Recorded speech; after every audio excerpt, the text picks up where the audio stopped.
Good morning, students. Today we will discuss Heisenberg's uncertainty principle that was given in 1927. देखिए principal क्या कहती है। ये प्रिंसिपल कहती है कि it is impossible to measure simultaneously the position and velocity of a small subatomic particle like electron, proton and neutron at an instant point. मतलब एक इंस्टेंट पॉइंट के ऊपर आप किसी भी सबएटॉमिक पार्टिकल यानी कि ऐसे पार्टिकल्स जिनसे मिलकर के एटम बना हुआ है उनकी पोजीशन और वेलोसिटी को एक साथ मेजर नहीं कर सकते हैं। ठीक है, तो मैथमेटिकली अगर हम बात करें तो ये हो जाएगा delta X into delta P की जो वैल्यू होती है वो ग्रेटर देन होती है या इक्वल टू होती है एच अपॉन 4 पाई के। जहाँ पे जो डेल्टा एक्स है वो तो है अनसर्टेनिटी इन पोजिशन और डेल्टा पी है अनसर्टेनिटी इन मोमेंटम। अगर आपको मास गिवन हो तो आप पी इज इक्वल टू क्या रख सकते हैं, एम वी। तो इस वजह से जो फॉर्मूला हो जाएगा वो क्या हो जाएगा, delta X into delta V is equal to H upon 4 pi M. ठीक है, अब बात आती है कि एक बॉल है, क्वेश्चन दिया हुआ है a ball have a mass 0.15 kilogram if the uncertainty in position in angstrom find the uncertainty of velocity. आपको किसकी वेलोसिटी बतानी है, वेलोसिटी की। तो देखिए एम की वैल्यू दे दी है, डेल्टा एक्स की वैल्यू दे दी है, डेल्टा भी पूछा है तो आप फॉर्मूले में रखेंगे तो आपको क्या मिल जाएगी, डेल्टा ई की डेल्टा वी की वैल्यू मिल जाएगी। अब देखिए एक रूल होता है आपका हुंस रूल। ये रूल क्या कहता है, ये रूल दिया गया था 1925 में। इन्होंने कहा था electron pairing in any orbital of subshell is not possible until all available orbitals of a given set containing at least one electron as well as half filled orbital have electron of same spin। मतलब जब pairing तब तक start नहीं होती है जब एक given set के सभी ऑर्बिटल्स में एटलीस्ट वन इलेक्ट्रॉन्स ना आ गए हों।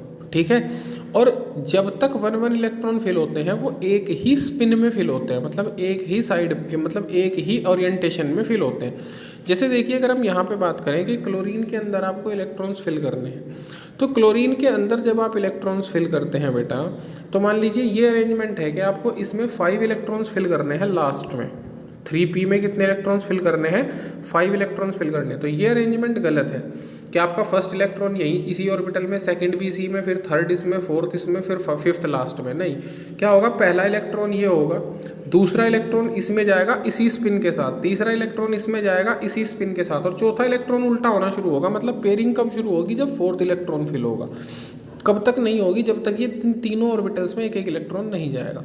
नोट क्या ध्यान रखना है, if any atom have electron unpaired, अगर किसी भी एटम के अंदर अनपेयर्ड इलेक्ट्रॉन होते हैं तो उसकी जो नेचर होती है वो कैसी होती है बेटा, पैरामैग्नेटिक होती है। ठीक है, क्वांटम नंबर्स क्या होते हैं, एक तरीके से पोस्टल एड्रेस होते हैं इलेक्ट्रॉन के लिए। ठीक है, श्रोडिंजर ने एक वेव इक्वेशन दी थी, जो इक्वेशन ये है, इस श्रोडिंजर वेव इक्वेशन के अकॉर्डिंग जो इसके सॉल्यूशन के बाद में 3 क्वांटम नंबर्स आपको मिले थे। ठीक है, इस सॉल्यूशन के बाद में 3 क्वांटम नंबर्स मिले थे, principal quantum number, azimuthal quantum number, magnetic moment quantum number और स्पिन क्वांटम नंबर जो था ये इसके सॉल्यूशन से प्राप्त नहीं हुआ था, ये अलग से हुआ था। तो देखिए क्या है कि प्रिंसिपल क्वांटम नंबर आपके शेल्स को बताती है, एजीमुथल क्वांटम नंबर आपके सब शेल्स को बताती है, मैग्नेटिक मोमेंट क्वांटम नंबर आपके ऑर्बिटल्स को बताती है और स्पिन क्वांटम नंबर बताती है कि किस तरीके से स्पिन हो रहा है इलेक्ट्रॉन। तो देखिए अगर हम बात करें प्रिंसिपल क्वांटम नंबर की, इसको n से रिप्रेजेंट किया जाता है, वैल्यूज होती हैं 1 2 3 4 और 1 2 3 4 के अकॉर्डिंग जो सेल्स होती हैं वो होती हैं KLMN। ठीक है, एजीमुथल क्वांटम नंबर क्या होती है, इसको रिप्रेजेंट किया जाता है L से, किससे, L से। और हर एक n के लिए जो L की वैल्यूज होती हैं वो होती हैं 0 से n-1 तक। मान लीजिए n की वैल्यू 1 आई, यानी कि प्रिंसिपल क्वांटम नंबर की वैल्यू 1 आई तो L की वैल्यू 0 हो जाएगी। अगर n की वैल्यू 2 आई तो L की वैल्यू 0 और 1 हो जाएंगी। अगर n की वैल्यू 3 आई तो L की वैल्यू 0 1 और 2 हो जाएंगी। अगर n की वैल्यू 4 आई तो L की वैल्यू 0 1 2 और 3 हो जाएगी।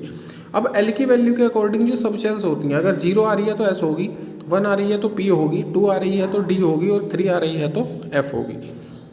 मैग्नेटिक क्वांटम नंबर देखिए इसको m से रिप्रेजेंट किया जाता है और हर एक L के लिए m की वैल्यूज़ -L से +L तक होती हैं इंक्लूडिंग 0। मतलब अगर L की वैल्यू 0 है तो m भी 0 होगा, अगर L की वैल्यू 1 है तो m की वैल्यूज़ होंगी -1 0 और +1।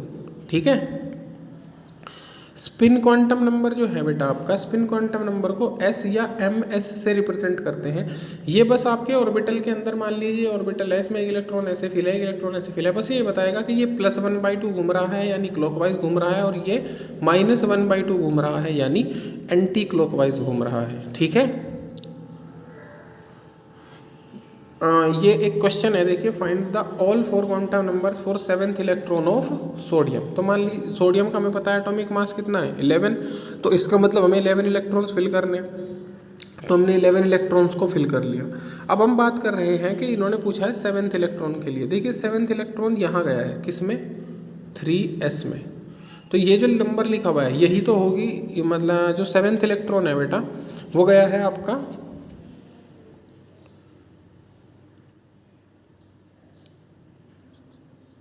हाँ देखिए इन्होंने थोड़ा सा इसमें गलत हुआ है, ये ऐसे नहीं होगा।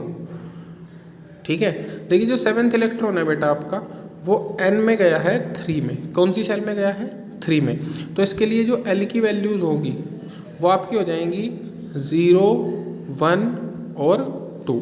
कितनी हो जाएंगी, 0, 1 और 2। तो 0, 1, 2 हो जाएंगी, तो आपको फाइंड आउट करना पड़ेगा। देखिए इसके लिए वैल्यू होगी 0, इसके लिए वैल्यू होगी 1 और इसके लिए वैल्यू होगी 2। तो इसका मतलब यहाँ पे कहाँ पे गया, इस वाले लास्ट, इस वाले में गया है लास्ट वाले में, तो L की वैल्यू कितनी हो जाएगी, इसके लिए 2 हो जाएगी। ठीक है, M की वैल्यूज़ क्या होंगी, M की वैल्यूज़ होती हैं बेटा -2, -1, 0, +1 और +2। तो इस तरीके से आप इसको फाइंड आउट कर लेंगे। और S की वैल्यू क्या हो जाएगी, S की वैल्यू भाई ये एक ही एंड क्लॉकवाइज डायरेक्शन में है, तो S की वैल्यू कितनी हो जाएगी, +1/2। ठीक है, तो इस तरीके से आप क्वेश्चंस को सॉल्व कर सकते हैं, बाकी हम नेक्स्ट वीडियो में देखेंगे।